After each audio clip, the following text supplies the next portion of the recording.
अस्सलाम वालेकुम पाकिस्तान, मैं मलिक असलान नवान। लॉन्ग मार्च होगा नहीं होगा, राना सनाउल्लाह साहब क्या कह रहे हैं, शिकवा जवाब शिकवा में क्या चल रहा है, दारुल खिलाफा में इस वक्त क्या खिचड़ियाँ पकाई जा रही हैं। आज के इस वीलॉग के अंदर हम ये डिस्कस करेंगे। और इससे पहले कि मैं अपनी वीडियो का आगाज़ करूँ, मुल्क पाकिस्तान के अंदर जैसा कि आप सभी जानते हैं इस वक्त बहुत ज़्यादा अनसर्टेनिटी पाई जाती है। इस मुल्क पाकिस्तान के अंदर कुछ भी स्टेबल नहीं है। इस वक्त ओवरसीज़ पाकिस्तान नहीं है, तो वो इस मुल्क पाकिस्तान के अंदर इस गवर्नमेंट के ऊपर एतमाद करते हुए नज़र नहीं आ रहे। मार्केट के अंदर डेली बेसिस पे रुपए की कीमत में कदर डेली बेसिस में अगर हम देखते जा रहे हैं, एक 2 दिन 3 दिन जो आर्टिफिशियली जो रुपए को स्टेबल करने की मुस्तहकम करने की कोशिश की गई है, वो भी अब दम तोड़ती दिखाई दे रही है। इसके साथ साथ जो हमारे प्राइम मिनिस्टर साहब, नॉट प्राइम मिनिस्टर साहब, मैं माज़र चाहूँगा इस लफ्ज़ के लिए, बुरे या अच्छे इस वक्त तो वो प्राइम मिनिस्टर साहब हैं। तो प्राइम मिनिस्टर साहब के लिए भी बहुत ज़्यादा मुसाइब इकट्ठी हो चुकी हैं।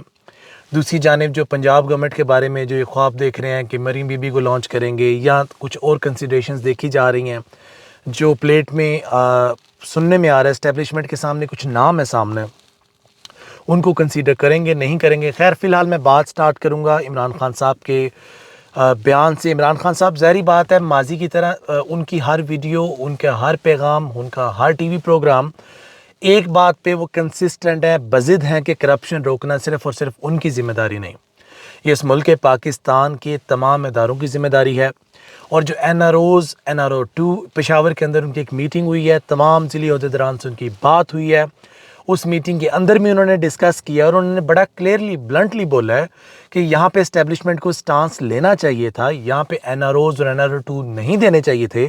और जो करप्ट टोल है, अब देखें माजी के अंदर आप शहबाज शरीफ साहब का नाम ले लें, मरीम बीबी का नाम ले लें, नवाज शरीफ साहब का नाम ले लें, आप इनसे बढ़ते चले जाए हमजा शहबाज साहब का नाम ले लें, आप हमारे फाइनेंस मिनिस्टर साहब का नाम ले लें, राना सनाउल्लाह साहब का नाम ले लें जो इंटीरियर मिनिस्टर हैं, इसके साथ दीगर लोग आप जिसका भी नाम ले लें, 74 रुकनी जो हमारी काबीना है, इसके अंदर से 70 लोग हैं जहाँ तो वो कन्विक्टेड हैं, और अगर वो कन्विक्टेड नहीं है तो उनके ख़िलाफ़ कोई ना कोई केस चल रहा है, कोई ना कोई ट्रायल चल रहा है। इमरान खान साहब भी यही किला करते दिखाई दे रहे हैं जगह जगह पे बारहा। इसके साथ साथ उनका जो लाहे अमल है वो सीरतुन नबी जो प्रेस कॉन्फ्रेंस है, या जो उनका एक 12 रबी अव्वल को उन्होंने एक प्रोग्राम ऑर्गेनाइज़ किया हुआ है, उसके अंदर वो फ़ाइनल कॉल देने जा रहे हैं, और अगर वो नहीं देंगे तो आवाम का उनके ऊपर सख्त प्रेशर है। और दूसरी जानब जब इमरान खान साहब इस्लामाबाद में आने की बात कर रहे हैं और वो कह रहे हैं मैं लाखों और हज़ारों लोगों का मजमा लेकर इस्लामाबाद के अंदर आऊँगा, और ये हज़ारों और लाखों लोग मिलकर इस हुकूमत को, इस गवर्नमेंट को जिसके पास क्रेडिबिलिटी नहीं है, इस गवर्नमेंट को टफ़ टाइम देंगे, जिसके पास कोई मोरालिटी नहीं है, जिसके पास कोई ग्राउंड नहीं है, जो गवर्नमेंट सिर्फ़ और सिर्फ इस मुल्क पाकिस्तान के ऊपर इंपोर्ट की गई है, और सारे का सारा करप्ट, जितनी करप्ट माफिया है, अशराफी है, और इस मुल्क को चलाने वाले पुराने कदीम पहिए हैं, जिनके बारे में बड़े दावे और बड़ी बातें की जाती थी कि ये डूबती हुई मईशत को संभाल लेंगे, ये कर लेंगे, ये वो कर लेंगे, तो उनको इन्होंने खुला चैलेंज दिया। और इसकी दूसरी जानब राना सनाउल्लाह साहब हैं, वो भी तड़ियाँ लगाते हैं। देखें, हमारा वीलॉग हो और इंटीरियर मिनिस्टर साहब डिस्कस ना किए जाएं, ये मुमकिन नहीं है। और ऐसी कोई मोमेंट नहीं है मुल्क पाकिस्तान के अंदर जब इंटीरियर मिनिस्टर साहब काउंटर करते दिखाई ना देते हैं। तो इस दफ़ा तो इंटीरियर मिनिस्टर साहब ने बड़े आड़े हाथों लिया, उनके भी सब्र का पैमाना लबरेज होता हम सबको दिखाई दे रहा है। और इस दफ़ा तो उन्होंने बड़ा ब्लंटली एक बयान दिया है। वो कह रहे हैं कि मैं आपको पढ़ के सुनाना चाहूँगा, मैं नहीं चाहता कि कोई बात मैं मिस कोट कर दूँ जो इंटीरियर मिनिस्टर साहब को बुरी लग जाए। तो इंटीरियर मिनिस्टर साहब फरमाते हैं कि तुम आओ तो सही, छुप कर ना बैठ जाना, इस्लामाबाद पर चढ़ाई कर कर दिखाओ, मेरा भी तुमसे वादा है। अब पता नहीं वो वादा किस चीज़ का कर रहे हैं, वो वहाँ बैठने का वादा कर रहे हैं, वो उनको फैसिलिटीज़ प्रोवाइड करने का वादा कर रहे हैं, या वो उनके ऊपर जो लाखों रुपए के टीयर गैस शेल्स जिन्होंने बाय किए हैं और जो इस्लामाबाद फोर्सेस को वो अपडेट कर रहे हैं ड्रोन्स की मदद से, वो सारी टेस्ट ड्राइव्स इनके ऊपर करना चाहते हैं।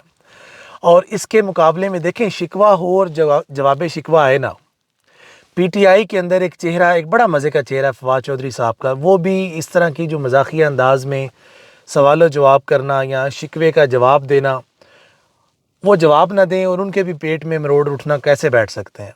तो वो भी बड़ी प्यारी बात कर रहे हैं। वो कहते हैं अपने कद के मुताबिक बातें किया करें, رانا صاحب, اور آپ جس ڈنڈے پر بیٹھے ہیں اندر باہر بھی ہو سکتا ہے. معذرت کے ساتھ اگر میری بات انٹیریئر منسٹر کو بری لگ گئی ہو تو میں صرف اور صرف آپ کے جو سیاسی حریف ہیں ان کو کوٹ کر رہا ہوں, جن کا نام فواد چودھری صاحب ہے, اور وہ اس ٹائم آپ سے مخاطب ہیں. جس طرح آپ نے ایک بات کی اس طرح انہوں نے آپ کو جواب دیا. تو انشاءاللہ اب دیکھیں, ملک پاکستان کے اندر آپ چڑھائی کر دیں, آپ کسی کو بوتل میں بند کر دیں یا کیپسول میں ڈال لیں, آپ شاید طاقتیں ملک پاکستان کے اندر رہتے ہوئے سب سے زیادہ انتہائی اہم قلمدان آپ کے پاس ہے پرائم منسٹرشپ کے بعد. لیکن دیکھیں, جیت ضروری نہیں کہ آپ کی ہو, جیت نہ ہی پی ٹی آئی کی ہو سکتی ہے. آپ ان دونوں سیناریوز میں شاید جیت جائیں, لیکن اس ملک پاکستان کو آپ ایک پستی کی دلدل میں دھکیل دیں گے. اور یہ ملک پاکستان آلریڈی سفر کر رہا ہے.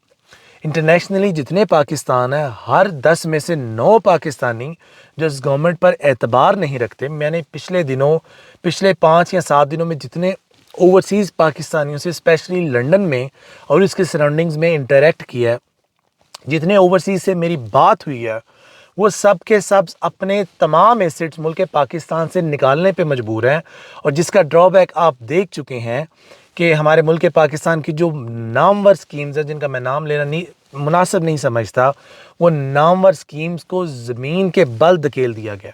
ان کی پرائسز کا جو چارٹ ہے وہ گراف 30 to 40% فال ڈاؤن کر چکا ہے. اب جو بحریہ اسکیم ہو گئی یا ڈیفنس ہاؤسنگ اتھارٹیز ہو گئی, آپ اس کو چیک بھی کر سکتے ہیں. اور اب فیکٹس اینڈ فیگرز کے ساتھ میں آپ کے سامنے بات کر رہا ہوں. یہ صرف اور صرف آپ دیکھیں, اوورسیز بلاک جو 100% کیش پیمنٹس پہ ہوتا تھا, اب اس کی لوگ ڈاؤن پیمنٹس کر رہے ہیں.